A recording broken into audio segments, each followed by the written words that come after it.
Hello, chefs. Today we talk pickling and why this technique has been a cornerstone in cooking for centuries. I am Mark Grigsby, your chef and guide through this experience, and this is the IncrEDIBLE Discourse.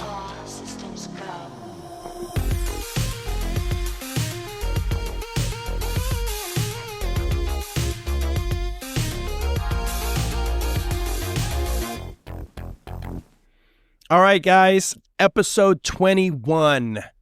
Only 3 more episodes after this one left in the entire season. I sincerely hope that all of you have enjoyed the series so far and have learned a lot and applied these teachings to your cooking wherever you're whipping it up. So, we've completed our first 2 weeks in Houston. Big change, but good change. I'm currently recording this episode in the hotel room across the street from the restaurant that I'm training at in Dallas. It's been good. It's been long. I miss being home with the family, seeing the kids, being home with the wife. But I'll be back at the end of the month, and the restaurant will be opening soon. So if you guys, anybody in Houston, you want to come see me, chat food, taste food, I'll be in Houston quite soon enough. So, anyhow, we have updated the downloadable resources tab on the website. Now, we're up to a dozen in-depth resources that dive deeper into the subjects that we've discussed on the show. So check out the IncrEDIBLEDiscourse.com if you haven't been there yet to find these resources. Plus, we have the show blogs. Sign up for the newsletter while you're there. And if you haven't yet, hit the like and subscribe button and give us a 5-star review wherever you're listening to this. Again, it helps us get the show out to others just like you trying to grow their culinary knowledge. So, let's get down to business today. Pickling. That's what we're going to talk about today. Pickling has been one of the cornerstones of cooking for centuries. Think about it. Long before refrigeration, chefs and home cooks had to find a way to make ingredients last, and pickling was that answer. And here's the thing. It's not just about keeping food from going bad. It's about transformation. That hit of acidity, the crunch, the way a pickle can cut through something fatty or heavy. It takes a good dish from good to unforgettable. Pickling is preservation, yes, but it's also flavor amplification. It's depth. It's brightness. It's tradition meeting creativity. And that's why it's all still as relevant in the kitchen today as it was 100 years ago. Now, pickling's got history that runs deep. Every culture on the planet has their version of it, because before freezers and refrigerators, this was survival. From kimchi in Korea to sauerkraut in Germany, from Japanese sukimono to classic kosher dills, pickling kept families fed through winters and tough seasons. But here's the cool part. What started out as a necessity turned into gastronomy. Now you'll see pickles not just in grandma's pantry, but on the menus of Michelin-starred restaurants. It's a bridge from the old world to the modern plate, and it just shows how timeless the craft really is. So, with all that history behind it, today we're going to break pickling down into 3 parts. First, the foundations. What pickling actually is, the different methods, and why it works the way that it does. Then we'll bring it into your home kitchen and talk about how you can use pickling to stretch ingredients, add brightness, and punch up everyday meals without a ton of effort. And finally, we'll bring it all the way around into the professional kitchen and how chefs lean on pickling for balance, creativity, and even cost control. By the end, you'll see pickling not just as an old-school preservation method, but as one of the most versatile flavor tools you can have in your arsenal. All right, ready? What exactly is pickling? At its core, pickling is about using acid, salt, and sometimes sugar to transform food and keep it from spoiling. When we talk about pickling, the first thing you need to understand is that there are 2 big players in the game: vinegar pickling and fermentation. They both fall under the same umbrella, but they work in completely different ways and produce totally different results. Vinegar pickling is the more straightforward of the two. You're basically taking a strong acid, vinegar, right, and using it to change the texture and flavor of your ingredient. It's quick, it's predictable, and it's the method most people are familiar with. You take cucumbers, slice up some onions, maybe toss in some garlic and dill, cover them in hot vinegar brine with salt and sugar, and boom! In a day or two, you've got pickles. Vinegar does all of the heavy lifting, and you're in control of the flavor from the start. Fermentation, on the other hand, is the slow burn, right? Instead of adding acid, you're letting nature create it for you. This is where lactic acid comes into play. When you salt vegetables, say cabbage for sauerkraut, you're creating an environment where beneficial bacteria thrive. Those bacteria feed on the natural sugars in the vegetable and produce lactic acid, which is what gives fermented pickles that deep, tangy, almost funky complexity that you just can't fake with vinegar. It takes more time, yes. It's a little less predictable, but the payoff is massive. You're building flavor from the inside out, and every batch develops its own character. So vinegar pickling, think fast, bright, clean. Fermentation, think slow, layered, complex. One isn't better than the other. They're just different tools, and knowing when to use each of them is what makes you a more versatile cook. That's the foundation of understanding pickling, and it's the jumping off point for everything else we're going to get into today. Now, once you understand the two main methods, vinegar pickling and fermentation, the next layer to think about is how you're actually brining your food.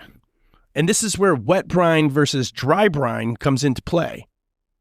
A wet brine is exactly what it sounds like. You're submerging your ingredient in a seasoned liquid. Vinegar pickles almost always fall into this category. You've got your vinegar, maybe some water to dilute it, salt, sugar, and spices. You pour that over cucumbers, onions, jalapenos, whatever you're working with, and the liquid itself is doing the work. The brine penetrates over time, seasoning and acidifying the food while it sits. Wet brines are great for consistency. You know everything is surrounded by the same environment, and you can dial in the flavors with precision. Now, dry brine is a little different, and honestly, it's fascinating. Instead of pouring liquid over the vegetables, you're coating them directly with salt, sometimes with sugar and spices mixed in. The salt draws out the natural moisture of the vegetable, and that liquid becomes the brine. This is the foundation of things like sauerkraut and kimchi. You start with dry salt, but as the process goes on, the cabbage or radish or whatever you're working with, it creates its own brine. That's when fermentation takes over and the lactic acid builds, giving you that complexity and funk. So think of it like this. Wet brine is you bringing the brine to the party, right? Dry brine is letting the ingredient create its own. Both methods transform food. Both give you different textures and flavors, and both are tools every cook should have in their back pocket. All right, so you've wrapped your head around wet brine and dry brine. The next question you should have is, what's the end goal? Are you trying to make something shelf stable, or are you going for refrigerator pickles? So let's define that. Shelf stable is what most people picture when they think of old school pickling. Like the canning jars lined up in the pantry, sealed tight, good for months or even years. This method takes a little more work, but a lot more care. You're not just making a brine and pouring it over vegetables. You're also processing those jars in boiling water to create a vacuum seal to kill off any harmful bacteria. That's why grandma's pickles or preserved green beans sit in the basement until winter. They're built to last. It's preservation in the truest sense, and it requires you to be precise with your acidity and sanitation. When done right, you get jars of flavor that carry you through seasons. Refrigerator pickles, on the other hand, are the quick and easy cousin. You're skipping the canning step entirely.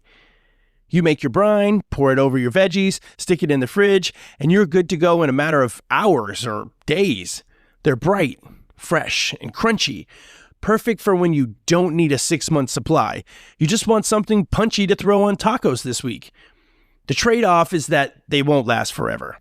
You're looking at maybe a few weeks of good quality, but honestly, they rarely last that long because they get eaten fast. So, this is the way that I frame it. Shelf stable is about long-term security. Stocking up, saving harvest, planning ahead. Refrigerator pickles are about immediacy, capturing flavor right now, eating it while it's fresh, and keeping your cooking flexible. Both have their place, and both keep pickling relevant no matter what kind of kitchen you're cooking in. And pickling isn't just a technique. It's history in a jar. Every culture on the planet has leaned on pickling at some point because, again, before refrigeration, this was survival. If you pulled a harvest of cabbage or cucumbers or radishes, you couldn't just toss it in the fridge and forget about it. You had to find a way to make it last. And pickling was that answer. And that's why you see versions of it everywhere. In Korea, you've got kimchi. Layers of cabbage, chili, garlic, and salt that ferment into something powerful and complex. In Germany and Eastern Europe, you see sauerkraut and pickled beets, staples that carried families through long, cold winters. Japan has sukimono, quick pickled vegetables that cut through the richness of rice and grilled meats. And here in the States, it's hard to imagine a deli sandwich without the crunchy dill spear on the side. What started out of necessity became identity. Pickling didn't just preserve food, it preserved culture. Those flavors, those techniques, they became traditions passed down through generations. And even though we don't rely on pickling for survival the way that our ancestors did, we still crave it because that acidity, that crunch, that depth of flavor connects us to something older than ourselves. It's not just about keeping vegetables around longer. It's about keeping a piece of history alive on the plate. What's wild is how pickling has gone from being purely about survival to being celebrated as a culinary art form. Back in the day, nobody was thinking, I'm going to pickle these vegetables to elevate the flavor profile of my dish. No, man. They were thinking, if I don't preserve this food, we won't make it through the fucking winter. It was practical. It was survival. But as times changed, the role of pickling shifted. Once refrigeration came along, people didn't need to pickle everything anymore. But the flavors were so good, so distinct, that cooks and chefs kept doing it. It moved from the cellar and the pantry to the table and the menu. Suddenly, pickling wasn't just about storage, it was about flavor design. And that's when you start seeing it in fine dining. Chefs realized that a quick pickled onion could brighten a rich braised short rib, or that fermented vegetables could bring layers of funk and complexity that nothing else could replicate. What used to be a humble method of survival turned into a mark of creativity and skill. Today, house-pickled vegetables, fermented hot sauces, even pickled fruits show up on Michelin-starred tasting menus. And the best part? That same craft is still accessible to anyone with a mason jar, a little bit of salt, and a little bit of patience. So, the evolution is clear. What started as necessity has now become an art, a way not just to preserve, but to amplify, balance, and elevate the entire eating experience. When it comes down to it, pickling is all about balance. Acid, salt, sugar, and spice. Those are your 4 pillars. Get them working together, and you can turn almost anything into something crave-worthy. The acid is your backbone. That's what gives pickles their punch, that tang that wakes your palate up. Whether it's vinegar you're adding directly or lactic acid that's being created during fermentation, that acidity is non-negotiable. Without it, you don't have a pickle, you just have vegetables sitting in fucking liquid. And then you've got your salt. Salt isn't just seasoning here, it's functional. It pulls the moisture out of food. It helps control texture, and in fermentation, it keeps the bad bacteria at bay while letting the good bacteria thrive. Salt is both flavor and protection. Sugar comes in to balance that sharpness. You don't always need it, no, but when it's used right, sugar rounds out the edges, softens the bite of the vinegar, and gives your pickles a more complex profile. Think about bread and butter pickles, for instance, right? Without sugar, they wouldn't have that signature sweet and sour thing going on. And then there's spice, and I don't mean just heat, though chili flakes or jalapenos definitely bring something to the table. But I'm talking about aromatic spices. Garlic, dill seed, mustard seed, peppercorns, coriander, bay leaf. These are all flavor builders. They infuse the brine and the vegetable, taking it from simple sourness to something layered, aromatic, and unique. So, every jar is a balancing act. Too much acid and it's harsh. Too much sugar and it's cloying. Not enough salt and you lose both flavor and safety. But, when you get the balance right, that's when a pickle goes from just preserved to perfectly craveable. Once you got the basics down, the real question becomes, how much time do you really want to invest on this? And that's where we start talking about quick pickles versus long ferments. Quick pickles are all about convenience. You've got a jar, you've got a hot brine, and you've got dinner tonight. By dinner time, you're crunching into something bright, snappy, and refreshing. Quick pickles are your weeknight heroes. Red onions for tacos, cucumbers for sandwiches, jalapenos for burgers, etc., etc., etc. They don't stick around forever, but they don't need to. They're there to solve the problem right now. You want acidity. You want contrast. And you don't want to wait. Long ferments are on the opposite end of that same spectrum. They're not about speed. They're about depth. You let nature work slowly, and in return, you get something layered and complex. Sauerkraut doesn't taste like cabbage with vinegar on it. It becomes its own thing entirely. The same thing with kimchi. That slow process creates flavors you simply cannot rush. And the payoff is a pickle that has personality. It's funky. It's alive. It changes as it sits. And it connects you to traditions that go back hundreds of years. So when you're deciding between the two, it's really about intent.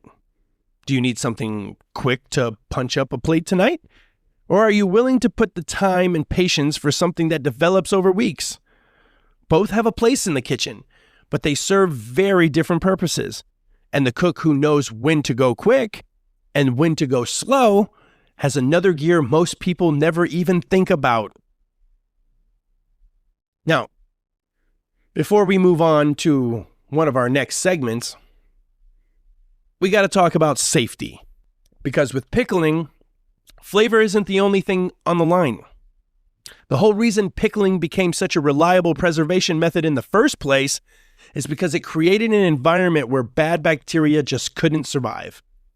And if you're going to do it right, especially if you're aiming for shelf-stable jars, you need to respect that balance.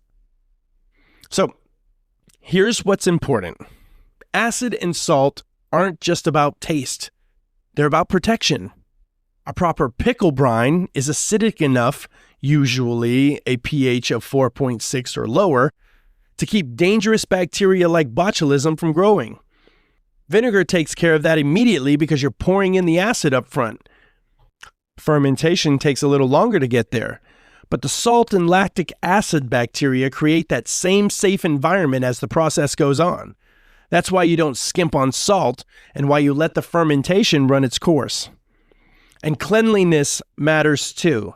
Of course, when we're in the kitchen, we're all being clean, right? Of course you are, because your chef has told you to always work clean when you're in the kitchen. And we always do what chef says, right? So, if you're doing shelf-stable pickling, your jars, lids, and utensils all need to be sanitized and handled very carefully. That boiling water bath isn't just some old-fashioned ritual. It's the step that seals out oxygen, locks in the vacuum, and ensures your pickles stay safe on the shelf. Skip it, and you're rolling the dice. Refrigerator pickles are a little more forgiving, but even then, you can't just let them sit indefinitely. They don't have the same processing behind them, so they're meant to be enjoyed fresh within a few weeks. But if it looks off, smells off, or has mold, it's done. Toss it. Start again. That's why they're quick pickles, because you can do them quick. So here's the bottom line. Pickling is simple, but it's also a science. When you respect ratios, keep things clean, and pay attention to pH and salt levels, you're not just making something delicious, you're making something safe. And that's the difference between a jar of pickles you can enjoy with dinner and a jar you're afraid to open. So when you really step back, pickling is the perfect mix of science, tradition, and creativity. On one side, you've got the methods, right? Vinegar pickling and fermentation, wet brines, dry brines, shelf-stable jars versus quick refrigerator pickles, right? But on the other side, you've got history. Every culture finding its own way to preserve harvests, and in the process, creating flavors that basically defined cuisines. And then there's the balance. Acid, salt, sugar, spice. The building blocks that make it all work, both for taste and safety. It's simple enough that anyone can start a jar at home, but it's powerful enough that chefs will still lean on it to this day. That's why pickling hasn't faded away with time. It's actually evolved, it's adapted, and now it's become part of how we build flavor, not just how we preserve food.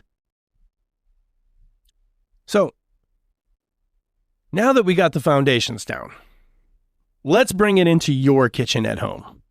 And you know what that means. It's time for Food for Thought, or what I like to call Pro tips from a chef's list. So when it comes to pickling at home, the beauty is in how simple and approachable it really is. You don't need a basement full of jars. You don't need fancy equipment. And you definitely don't need to be a professional chef. All it takes is a little salt, a little vinegar, a clean jar, and some patience. Pickling at home gives you instant range as a cook. Suddenly, you've got acidity on hand to brighten up heavy dishes, crunch to add texture, and flavor bombs that can transform the most basic meal into something exciting.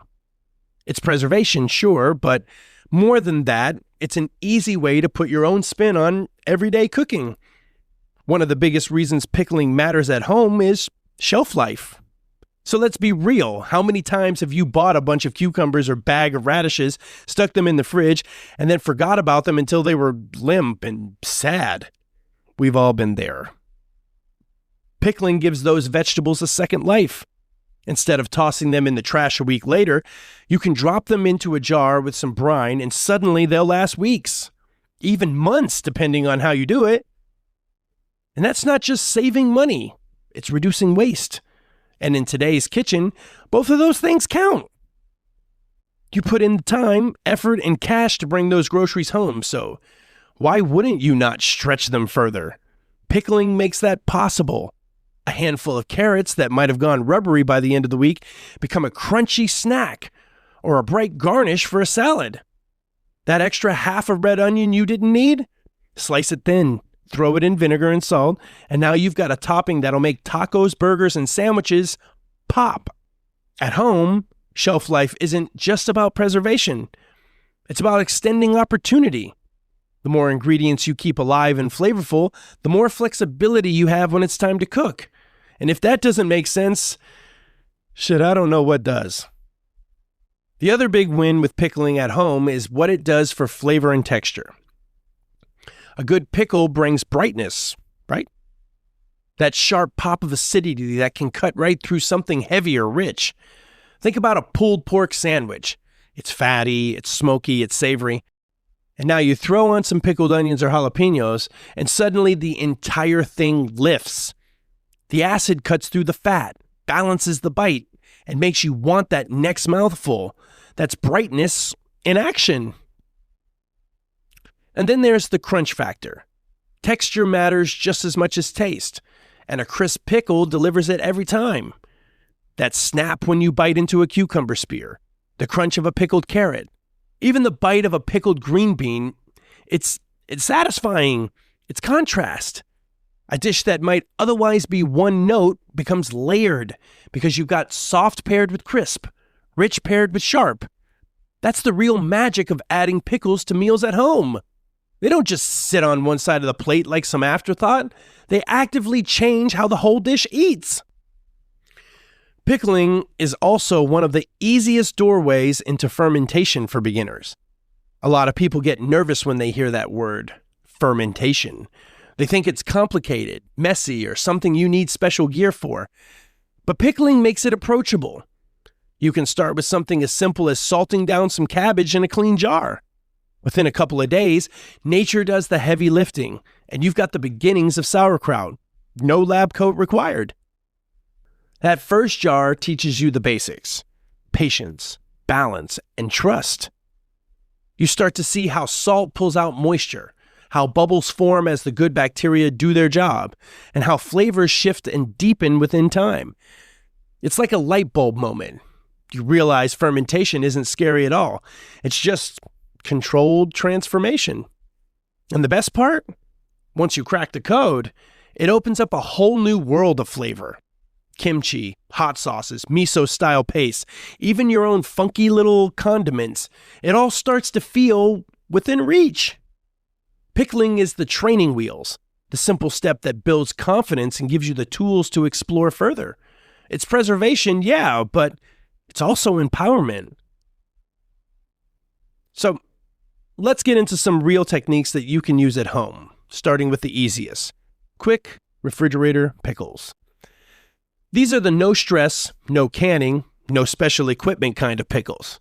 All you need is a clean jar, some vegetables, and a simple ratio of vinegar, sugar, and salt. The standard starting point I like to use is 1 cup of vinegar, 1 cup of water, a tablespoon of salt, and about a tablespoon of sugar. 1 to 1 to 1 to almost 1. That's your baseline. From there, you can adjust your taste. Want it sharper and tangier? Bump up the vinegar. Like a little more sweetness? Add another spoonful of sugar. The key is balance. Too much vinegar and it feels harsh. Too much sugar and you'll lose that bright, clean bite. Salt keeps it all together, both for flavor and safety, remember? Once your brine is set, bring it to a simmer, pour it over your sliced vegetables, and let it cool before sealing and tossing it in the fridge. By the next day, you've got crunchy, flavorful pickles ready to go. And here's the best part: they're customizable. You can experiment without a big-time commitment. Quick refrigerator pickles are like instant gratification for the home cook. They're fast, they're flexible, and they teach you how those core elements, acid, salt, and sugar, play off of each other to create something so amazing, you'll try to pair it with literally every meal. And here's the best part: if all of this wasn't great enough, you don't have to go big to start pickling. In fact, I always recommend starting small. Grab a mason jar, toss in a handful of sliced vegetables, pour your brine over the top, and stick it in the fridge. It's literally that easy. I know I'm starting to sound redundant, but it's literally that's it. No giant crock, no rows of jars taking over your pantry. Just one little experiment sitting on one little shelf in your fridge. Small batch pickling is freedom. You're not committing to gallons of something that you may not like or love. You're free to try new spices, swap out vinegars, or play with different vegetables without wasting time or product. 1 jar of spicy carrots here, 1 jar of maybe sweet and sour cucumbers there, maybe some jalapenos with garlic and lime. Each one is a quick test run. If it hits and you like it, you scale it up. If it doesn't, no harm done. And the beauty of keeping it in the fridge is that you're never more than a day or 2 away from having something flavorful on hand. It's the simplest entry point into pickling, and it keeps the whole process approachable and fun. 1 jar, 1 brine, 1 fridge shelf. That's all you need to start building your own pickle game at home. Now, that basic brine that I gave you, it'll get the job done. But here's where you can really start to have fun. the spices. And this is where your personality shows up in the jar. Garlic cloves, fresh dill, mustard seeds, peppercorns, coriander, chili flakes. They all bring something unique to the party. And if anybody listening to this has worked with me before, you know that I love my pickles. And we all know that my pickles come heavy in the spice department. I love dill. I love garlic. I love mustard seeds, peppercorns, coriander, chili flakes, bay leaves. That's my jam.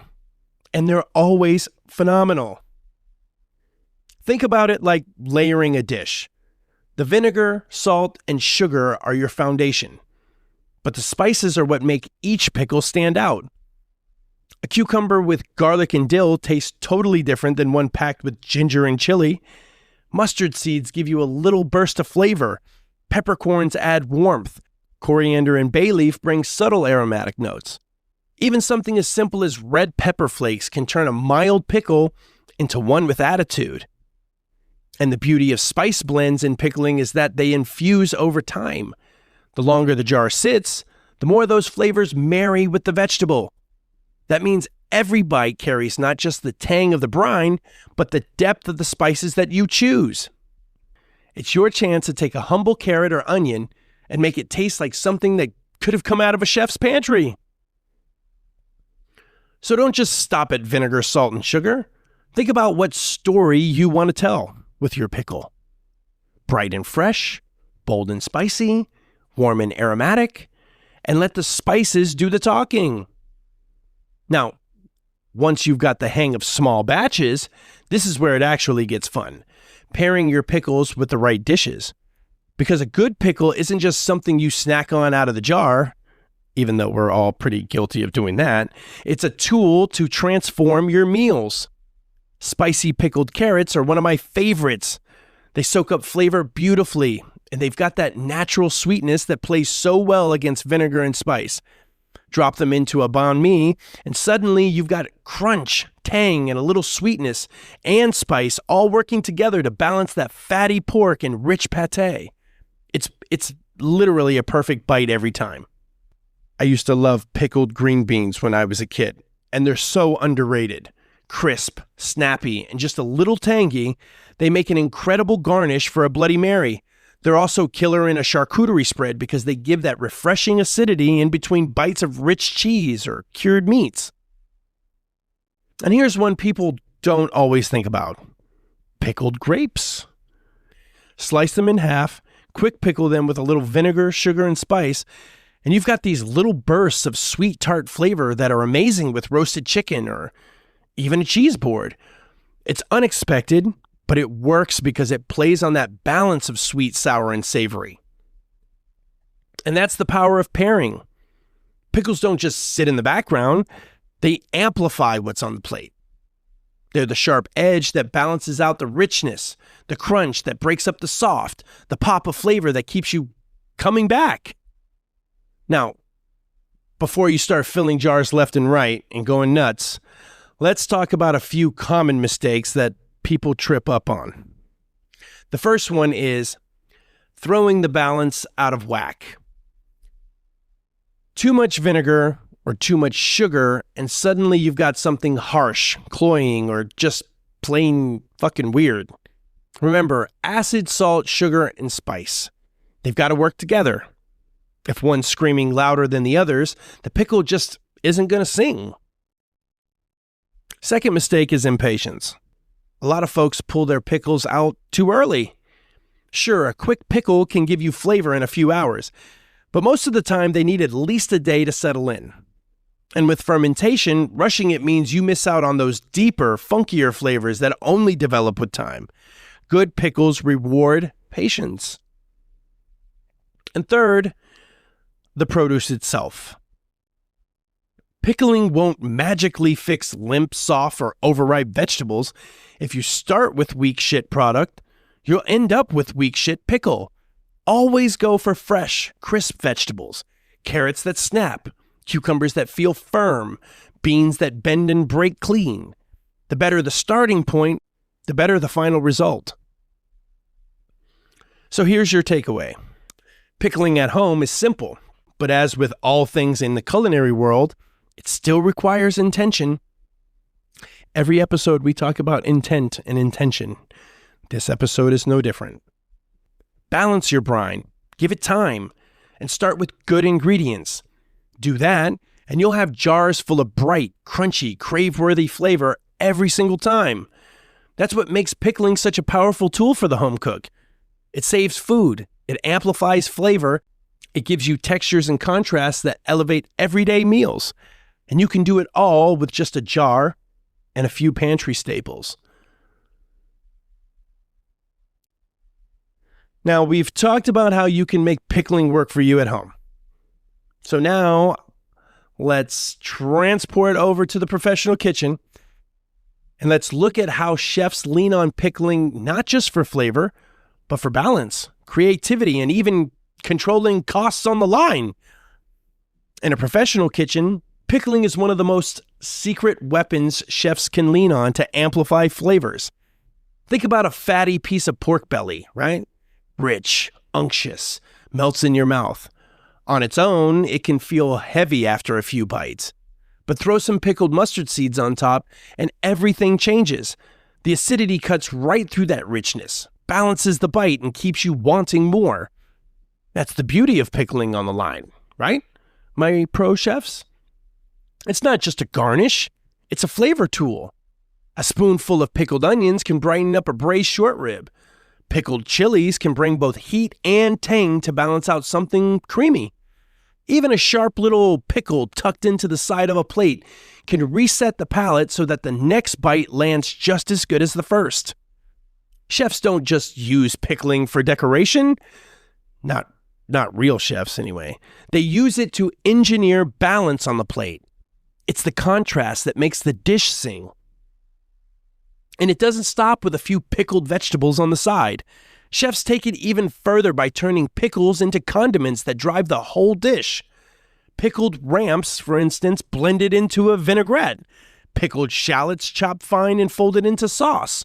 Or even kimchi pureed into a base for a marinade. Those aren't just accents, they're foundational flavors.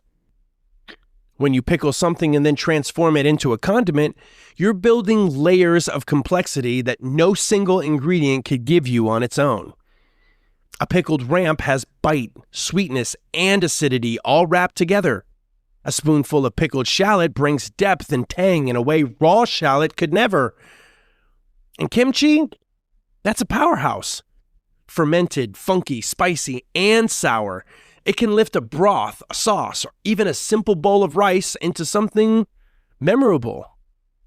And I haven't told a lot of stories in some of the episodes lately, but I'm going to give you one today. One of my favorite and most memorable things to eat is cold sushi rice and kimchi. My grandmother has a kimchi recipe that has been handed down to my mom and now to my sister and I. The summer right after high school, I'm not old, guys. I had to pause, but I'm not old, okay? But the summer right after high school, I stayed with my grandmother. One day I was going to college, to school, and she gave me a Tupperware box with cold sushi rice and her famous kimchi. And I was running a little bit behind for class, so I decided to eat this shit in the car. And never have I ever had cold rice that tasted so damn incredible. That moment was 20 years ago, and I can still taste it. It was that fucking good. And no, that's not a story in my professional career. It was long before I gave myself to this passion. But it is a defining moment in my food life that led me to understanding deeper flavors later on. I could relate a lot to different foods because I ate a ton of shit growing up. When I became a professional, I used pickling to transform dishes. Whenever I wrote a recipe or a special in my restaurants, I used to always have a formula. To build a dish, I always liked having a protein, a vegetable, a starch, a sauce, and then my garnishes. And my garnish game was intentful and well thought out. I would think about textures and colors and flavor profiles. Gotta have some crunch, some salt, some sweet, some sour or bitter. And that's when pickles would come into play. At one point, we pickled onions, chilies, cucumbers in multiple ways. cauliflower, green beans, carrots. We literally sought out the freshest produce just to fucking pickle it. That's why pickling is such a staple in the professional kitchen. It's not just about putting a jar on the shelf.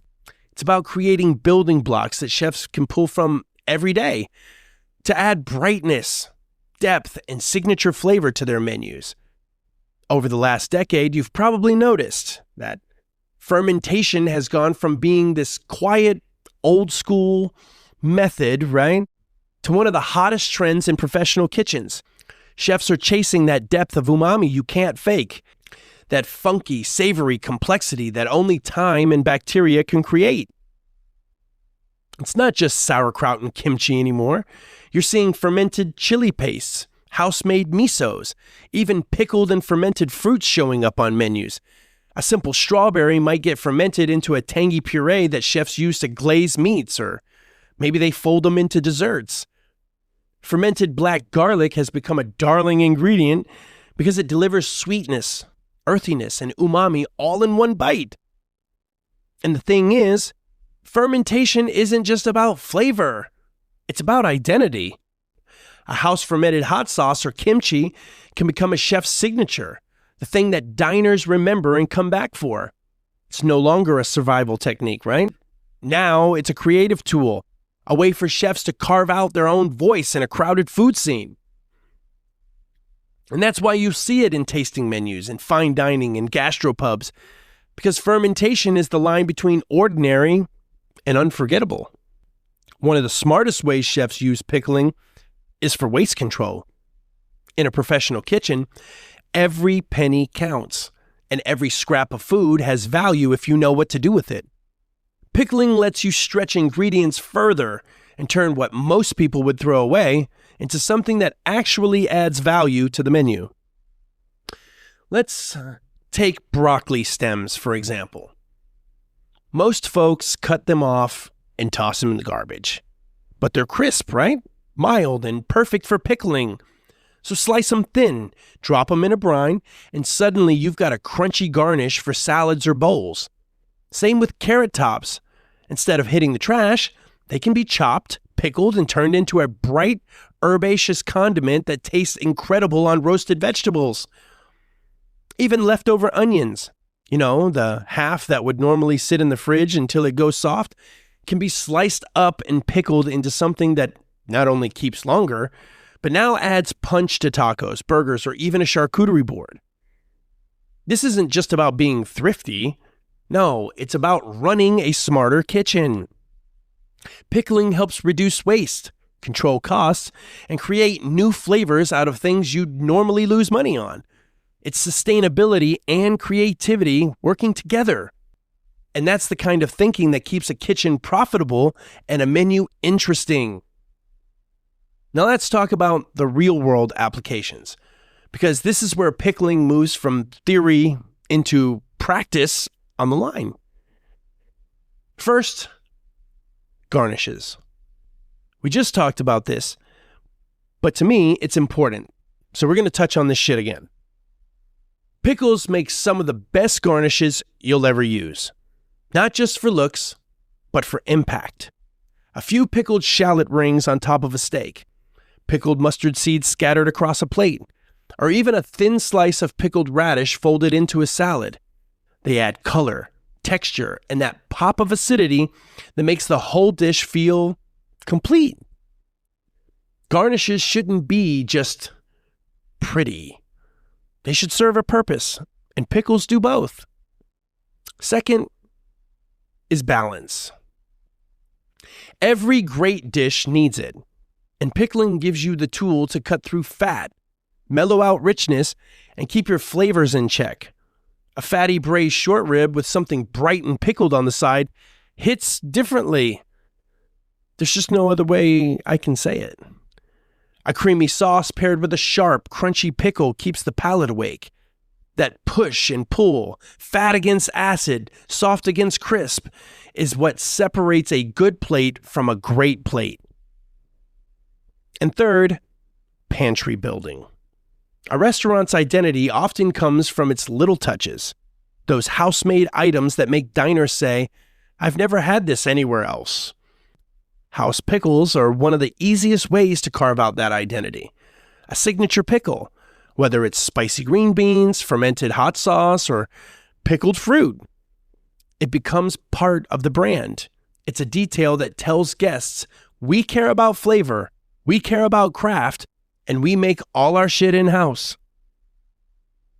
So in practice, pickling isn't just about saving food or showing off technique.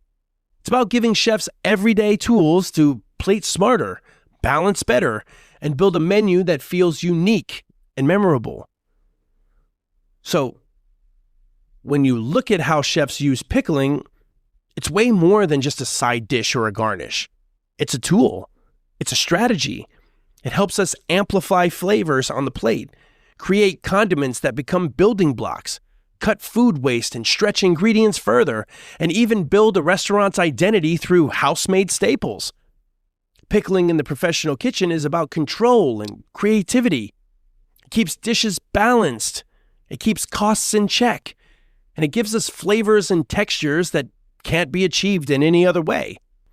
That's why you'll find some form of pickling in just about every serious kitchen, from high-end tasting menus to casual gastropubs. And the beauty of it all? The same techniques chefs rely on every day are the ones you can use at home. That's the connection. Pickling bridges the home cook and the professional chef. It's timeless, versatile, and it's here to stay. Today's final thought leads us to this. Pickling isn't just about survival anymore. It's about taking something simple and elevating it, adding brightness, depth, crunch, and character, while staying connected to traditions that have been around for centuries. It's flavor and sustainability working hand in hand, and it's one of the easiest ways to make your cooking stand out. So, here's my challenge. This week, make a quick pickle. Doesn't matter if it's red onions, carrots, green beans, or something completely outside the box. Try it.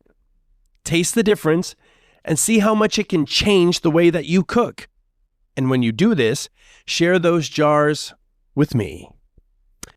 Tag them with the hashtag IncrEDIBLE Discourse on X so I can see what you're working on. And if you haven't already, like and subscribe, please, on Spotify, YouTube, Amazon, or wherever you listen to the show. This way you don't miss what's coming next, because the next episode, we're diving into something special. The next episode is titled Sous Vide Simplified, Precision Cooking for Everyone. If you've ever wondered how restaurants nail that perfect medium rare steak every single time, or how chefs pull off those silky custards and tender proteins with precision, that's the one you're going to want to hear. Leave a 5-star review. Let everyone know that this is the best culinary podcast on the internet. It helps us connect with more chefs and cooks who are trying to get better, just like you. And while you're waiting for episode 22 to launch, head over to the website. Check out the blog, grab some of the resources, and see what affiliates we're working with to bring you more tools for your kitchen. Pickling proves that small steps in the kitchen can deliver big payoffs. And that's exactly what we're about here. Working smarter so we can cook better. Keep doing it, chefs. I am Mark Grigsby, and this has been another amazing episode of the IncrEDIBLE Discourse.